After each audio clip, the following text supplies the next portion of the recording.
What's up, everybody? I'm Stan, and welcome to Detail Comics, where we go over comics in detail. This is Preview Picks, the show where I go over the comic books coming out on a Wednesday, give you an idea what they're all about, and whether there's something you should grab this Wednesday when you go to your comic book shop. Make sure you subscribe to get a new one of these every single week. The first book that I want to talk about is Amazing Spider-Man number 794, which is really kind of ramping up to Amazing Spider-Man number 800. This is where he's going to be dealing with Zodiac, because if you remember, in the very early part of this Dan Slott run, he sent Zodiac 1 year into the future. So what's going to happen? Has Spider-Man really been preparing for this? Probably not. So it's going to be interesting to see what these escalating threat levels are going to do to Spider-Man and his newfound lifestyle. Of course, next I want to jump into DC and Young Animal's Doom Patrol number 10. Doom Patrol has been one of my favorite books. The unfortunate thing is that the scheduling hasn't necessarily brought it out on a regular basis.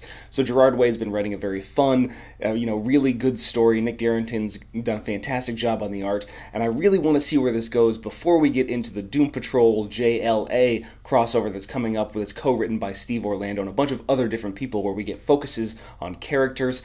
And, like a Doom Patrol, like JLA crossover, this is supposed to be ridiculous. I mean, you got Milkman Man, you got American Maid or whatever it is for, Wonder Woman analogs, you got Father Bruce, which is the Batman kind of. It's going to be fantastic, and this is just one more step to getting towards that event that I'm really looking forward to. So, Doom Patrol's a favorite of mine. I'm not sure if it's going to be a favorite of yours, but definitely it's entertaining for people that like that style. Of course, another book I've been finding fantastic is Sherlock Frankenstein and the Legion of Evil. Number 4 is coming out this week, and that is going to conclude this little 4-part miniseries. And this is really a holdover to kind of satiate your appetite for the basically Black Hammer universe. And at this point in time, I'm really excited to see where it goes, because there's another kind of, small series that's really expanding on the Black Hammer universe coming out. And it's just a really good indication of what's going to be coming. Evidently, Jeff Lemire has tons of ideas for the world of Black Hammer, and this is just the beginning. So, definitely a recommendation from me. I'm really excited about where it's going to end and what's going to be coming next. After Sherlock Frankenstein, let's talk about Marvel's Thanos number 15, another one of the books that Donny Cates is absolutely kicking ass on. First it's Doctor Strange, which he's been going really strong on, and now Thanos, which he took over from Jeff Lemire, which has been great. Him and his buddy Geoff Shaw, who've been writing this, they did God Country over on Image. This has been fantastic. I just really love the style, and then ultimately, isn't it great to see Thanos kicking Thanos' ass? And you've got the cover on this one where you've got your Cosmic Ghost Rider, you've got your Hulk, your Maestro in chains, bound by Thanos. It just looks domineering, and I'm really excited to see where this story goes. It just looks to be awesome. Bouncing back over to the DC side, let's talk about Detective Comics number 973, which is going to be the conclusion of the fall of the Batman. And what this is really is a battle between Tim Drake and, Batwoman. Basically between Red Robin and Batwoman, Batman of Tomorrow and Batwoman. Who is going to break the team? Ultimately, since he's had his encounter with Tim Drake from the future, this current generation Tim Drake has been having a really tough time kind of separating what he's really doing. He's going to links that aren't necessarily common for that Tim Drake character in order to kind of avoid that possible future, which seems to be just driving him towards it more. So this is just James Tynion really bringing Tim Drake to the forefront, and then putting this central conflict in between the team. Really an exciting story, one that I'm following along with. It's gotten me back into Detective Comics because it's always interesting, and James Tynion's got a love for Tim Drake, so it's nice to see him write him, because he always writes him well. Then continuing on with No Surrender, we have Avengers number 677. So there's a lot that's going on in this. I mean, an absolute shit ton of stuff, which is to be expected from a weekly story. And so far, it's okay. I mean, it's not necessarily something that I would be, I'm not super excited to go out and grab 677. I'm not really excited about 676, which I got last week. It's just, it's okay. It's one of those things where I'm going to continue to follow along, because this feels like it should be playing a central point in the Marvel mythos at this point in time, and I kind of need to, but it's not necessarily something that I'm driven to. It's very okay, but it's something that I want to let you guys know about. Some people are probably really enjoying it. Some people are probably dismissing it and never even picked up the first issue, but it's something I've got to be following along with just to see how it impacts Marvel as a whole. The biggest and most exciting thing definitely has to be Voyager, where we have no real understanding, and we just see her injected into various parts of Avengers history throughout time, and then she was lost in space kind of at that point in time. So I'm It's okay, but I'm going to be picking it up and I want to see where it goes from here. Next, let's talk about Action Comics number 996. As we creep up on 1000, we've got to kind of conclude this story, which is going to be Superman and Booster Gold. And what we see now is that they're in some sort of far-flung future where Krypton has survived, or a planet like Krypton has survived. That it's definitely not their world. And this is, you know, it's a timey-wimey kind of trip through a bunch of different things that may or may not come to pass, but the real key is that the son of Zod is the ruler of the planet that they just arrived on, and that's going to have a huge impact, especially given in the circumstances that they left Krypton before.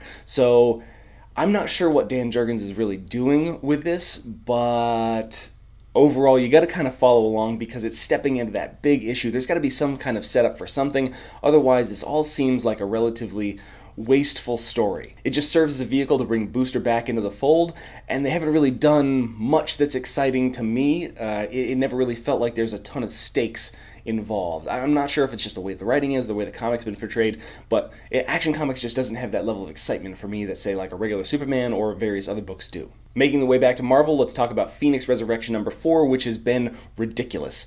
There's just so much stuff going on in Phoenix Resurrection that I'm really excited about. You know, Matthew Rosenberg has a real love for the X-Men, and he's been writing every single goddamn X-Men that he possibly could into this book, and now we're underneath some sort of dome. We don't necessarily know what's going on. Phoenix has met up with Jean Grey inside this alternate reality where there's all kinds of different people. I mean, you've got the Multiple Man kicking off. You got so many things that are just really in her environment that are a little bit crazy, and I'm really excited to see where this goes. Overall, it's been one of my favorite surprises, and the cover art that they've been getting for this book is just great too. So Phoenix Resurrection, definitely a recommendation for me. I gotta stop saying definitely. It is a recommendation for me, so you guys should be checking that series out every time that it comes out. Another book you should probably be checking out is DC's Doomsday Clock number 3, and so if you see this bottle of gin smashing against the wall or Batman reading Rorschach's journal, this is where we're going. You know, the slower pace is definitely indicative. It's indicative of the Alan Moore Watchmen kind of series, but you saw a turn, a very different tonality shift, a very different presentation shift when you're dealing with Doomsday Clock versus Watchmen. So first off, the crossing over into a parallel universe in order to kind of find and manipulate Dr. Manhattan is very distinct and different from the original integrity of the Watchmen, but it's the only way they can really integrate it into the current DC continuity. So is that a good thing or a bad thing? That's something that many people are going to want to discuss at nauseum. So I'm going to be picking it up. You kind of have to. It's set in the future of DC, so it's giving you a good indication of where their storylines are going, or at least where Geoff Johns thinks they should be going. So definitely, it's a pickup for me, one that I'm going to recommend. Another one I've got to recommend is Marvel 2-in-1 number 2. Bringing back the Fantastic Four, at least 2 of the Fantastic Four, is one of my keys for Marvel. You know, I really fell in love with comic books again with Jonathan Hickman's run on Fantastic Four all the way through Secret Wars. It was just fantastic. So I want to see Chip Zdarsky bring back, the Human Torch, bring him back from the Inhumans, get the Thing out of space, and put them into an adventuring atmosphere, and a hunt for Reed and Sue and the kids is just what they need. Since Franklin and Valeria made their appearance in Marvel Legacy number 1, the speculation as to when the Fantastic Four is going to return has been huge. So hopefully it's in Marvel 2-in-1, or it becomes a much bigger reveal over time. It becomes a key, a linchpin moment for the Marvel Universe. If not, it feels like an opportunity wasted. So this is a book that I'm picking up and I have to have my eye on in order to kind of monitor that situation and see where things go. To finish up ongoing series, let's talk about Valiant's X-O Manowar number 11. I've really been enjoying the story of Eric of Earth as he's kind of battled to Emperor status on this planet. And the thing is, the planet does not necessarily like him as Emperor. It's falling apart. It was way better when there were heavy tensions and murder and slavery.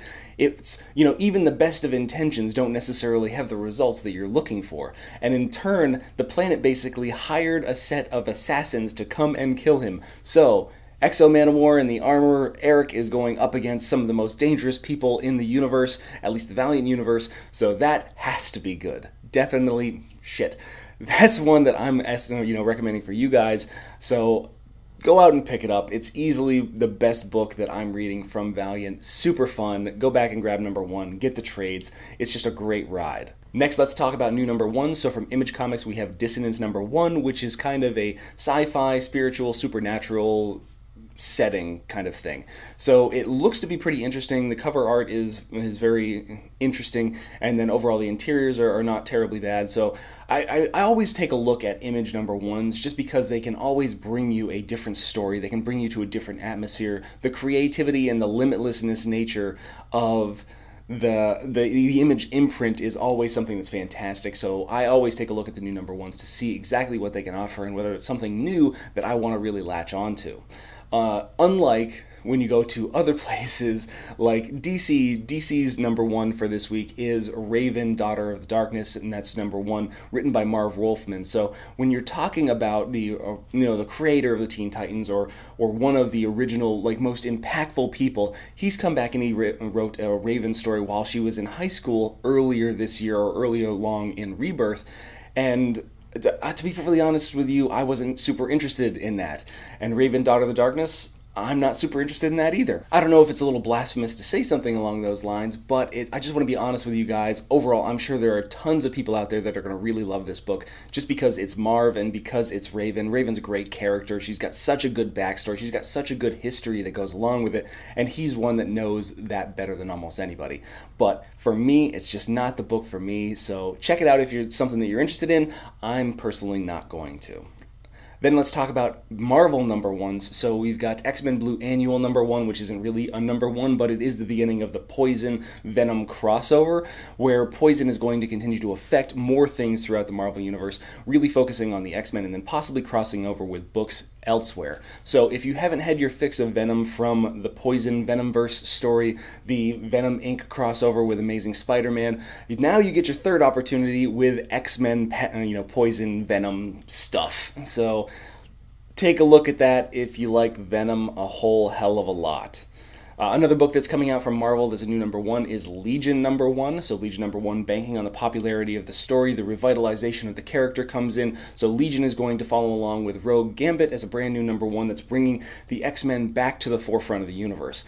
It makes sense with the deal that they're pulling off as far as the movies are concerned, getting all the rights back to those characters to bring them back to prominence. So hopefully it's well written, well illustrated, and something that's going to draw Marvel fans back into the fray. To finish things off, let's talk about Inhumans. The Inhumans television show just got canceled, which wasn't a surprise to anybody, but Inhumans Judgment Day is just starting up, so that's a brand new #1 on a mini-series where Al Ewing is writing about Black Bolt, Medusa, and the rest of the Inhumans finding the origin source of Terrigen, the element that was used to really kind of create and manipulate it, but they have to fight the progenitors, which are older than time itself, or something along those lines.